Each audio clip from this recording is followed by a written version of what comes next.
Isinagawa nitong Biyernes ang groundbreaking ceremony ng kauna-unahan at pinakamalaking multipurpose building sa Bakakay, Albay na matatagpuan sa Barangay Poblasyon.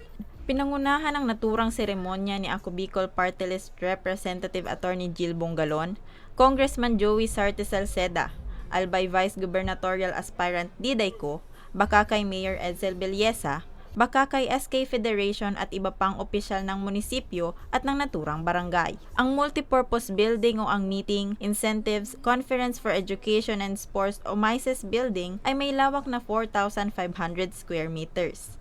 Ipinagpasalamat ni Mayor Belleza ang pagkilala ng Ako Bicol Party List sa potensyal ng kanilang bayan at sa pagbibigay ng oportunidad na ito. Para sa kanya, hindi ito simpleng proyekto kundi isang simbolo ng pag-unlad ng Bakakay. Ining mga project Doro Diretso, gabos na may oras na paabot iyang mga tulong congressman. Kaya dakulaong pasalamat sa tulong congressman, asin ang mga satuyang mga pag-iriba dito sa Banwa.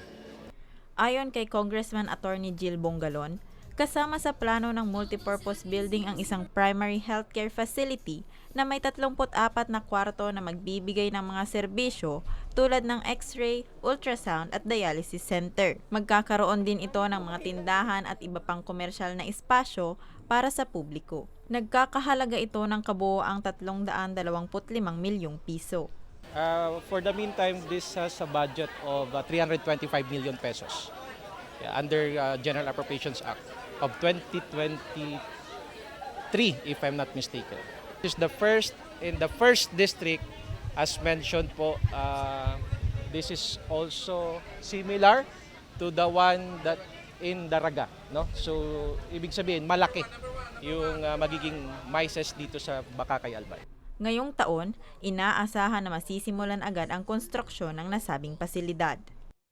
Again, as mentioned, considering na dakulaon ining pasilidad, so a year will be allotted for just the construction of this facility. Magbibigay ang MICES building ng mas malaki, mas maayos at mas komportableng pasilidad sa mga residente ng Bakakay. Para sa mga balitang Tatak Bicol, Rose Bilista.